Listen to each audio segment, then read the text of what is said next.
दो पाली में हुई प्रवक्ता की परीक्षा 118 गैर हाजिर।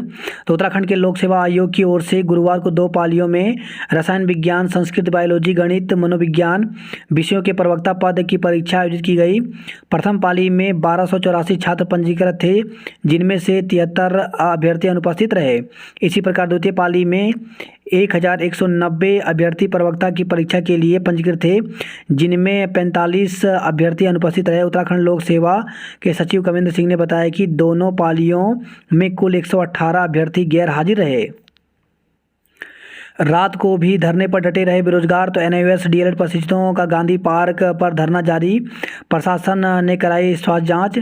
तो एनआईओएस डीएलएड प्रशिक्षुओं को शिक्षक भर्ती में शामिल करने की मांग पर बेरोजगारों को गांधी पार्क में धरना जारी है। वे रात भर अनशन पर बैठे रहे, जिसके चलते उनकी तबीयत में थोड़ी दिक्कत के कारण उनका स्वास्थ्य परीक्षण कराया गया। भारत संवैधानिक अधिकार मंच के नेतृत्व में एसएफआई सीटू एनआईओएस डीएलएड बेरोजगारों ने बुधवार से गांधी पार्क में अनशन शुरू कर दिया है।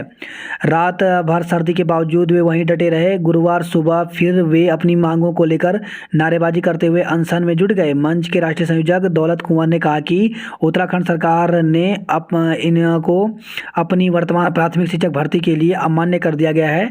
डीएलएड प्रशिक्षु कपिल ने बताया कि जब तक सरकार उनकी मांग नहीं मानती, अनशन जारी रहेगा। उत्तराखंड में प्राथमिक शिक्षक भर्ती 2020-21 का रिजल्ट जारी कर दिया गया है और इसकी जो काउंसलिंग की तिथि है वो भी यहाँ पे जारी कर दी गई है। तो यहाँ पर दिया गया है कि बागेश्वर के दुर्गम क्षेत्र के राजकीय प्राथमिक विद्यालय में सहायक अध्यापक ग्रेड 3 नियुक्ति हेतु विज्ञप्ति विज्ञापित की गई थी। के क्रम में प्रारंभिक शिक्षा उत्तराखंड देहरादून के कार्यालय जो कि 2021-22 दिनांक 14/9/2021 के अनुपालन में जनपद बागेश्वर के दुर्गम क्षेत्र के राजकीय प्राथमिक विद्यालय में सहायक अध्यापक के पदों पर नियुक्ति हेतु आवेदन पत्रों के सापेक्ष चयनित अभ्यर्थियों की काउंसलिंग दिनांक 1/11/2021 से 2/11/2021 तक मुख्य शिक्षा अधिकारी बागेश्वर के सभागार में प्रातः 11 बजे से निर्धारित की गई है। सहायक अध्यापक के पद पर चयनित अभ्यर्थियों जिनके द्वारा काउंसलिंग में प्रतिभाग किया जाना है, सूची विभागीय वेबसाइट स्कूल एजुकेशन पर उपलब्ध है। अतः विभागीय वेबसाइट स्कूल एजुकेशन पर उपलब्ध सूची के अभ्यर्थी उक्त तिथियों में आउट काउंसलिंग में अपने समस्त मूल प्रमाण पत्र लेकर के उपस्थित होना सुनिश्चित करें। तो 2000 यहाँ पर जो 2020-21 में जो वैकेंसी आई थी उसका रिजल्ट जारी कर दिया गया है। तो उसके रिजल्ट जो है वो स्कूल एजुकेशन पे देख सकते हैं और उन अभ्यर्थियों का यहाँ पर काउंसलिंग जो है वो 1 से लेकर के और 2 तारीख तक बागेश्वर में होगा। इसी के साथ उधम सिंह नगर जिले की काउंसलिंग भी शुरू हो गई है। तो उधम सिंह नगर में भी 2020-21 में जो भर्ती निकली हुई थी 72 पदों पर, उसके लिए काउंसलिंग यहाँ पर शुरू हो गई है। रिजल्ट जो है वो स्कूल एजुकेशन की ऑफिशियल वेबसाइट पर अपलोड कर दिया गया है। जो अभ्यर्थी सफल हुए हैं उनको 1 नवंबर 2021 को कार्यालय में 11 बजे पहुँचना होगा। हरिद्वार में सहायक अध्यापकों की नियुक्ति अटकी।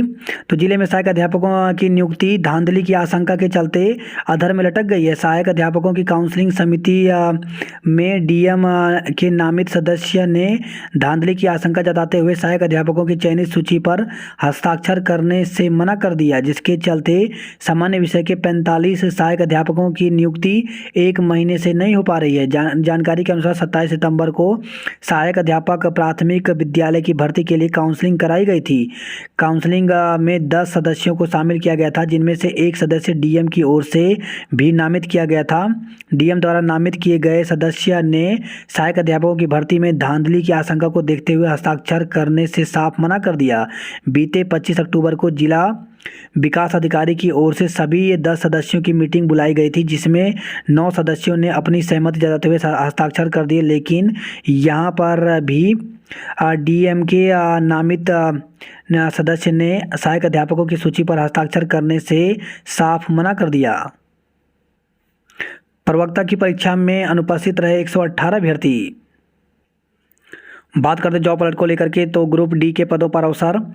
तो उच्च न्यायालय में 708 पदों पर भर्ती निकली हुई है, जिसके लिए आवेदन की अंतिम तिथि 24 नवंबर है। समूह ग के पद भारतीय डाक विभाग में 22 पदों पर भर्ती निकली हुई है, जिसके लिए 6 दिसंबर तक आवेदन कर सकते हैं। वहीं क्लर्क के पदों पर भर्तियां त्वरित सेवा चयन बोर्ड में 2374 पदों पर भर्ती निकली हुई है, जिसके लिए ऑफिशियल वेबसाइट पर जाकर के 18 नवंबर तक आवेदन कर सकते हैं। वहीं सीनियर रेजिडेंट के पदों पर साक्षात्कार तो 5 पदों पर भर्ती निकली हुई है, जिसके लिए 9 नवंबर को साक्षात्कार होगा। अगर में शिक्षकों के 1100 पद रिक्त कैसे होगी पढ़ाई, तो भले ही प्रदेश में नई शिक्षा नीति लागू कर शिक्षा व्यवस्था में बेहतरी के दावे हो रहे हों, बावजूद इसके सीमांत जनपद में इसका असर कम ही दिख रहा है। जनपद में रिक्त चल रहे 1100 शिक्षकों के पद इसका प्रमाण है। सीमांत के 55,000 से अधिक बच्चे बगैर शिक्षकों के सुनहरे भविष्य के सपने देख रहे हैं। बच्चों का भविष्य संवारने के लिए प्राथमिक में 335, हाई स्कूल इंटर में 800 से अधिक शिक्षक नहीं है। सीमांत जनपद में 216 हाई स्कूल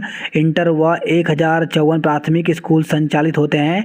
इन सभी स्कूलों में 55,000 से अधिक छात्र अध्ययनरत हैं। सरकारी स्कूलों में शिक्षा व्यवस्था में बेहतरी के दावे तो हो रहे हैं, लेकिन इन स्कूलों में पर्याप्त शिक्षकों की तैनाती न होना इन दावों को खोखला साबित कर रही है।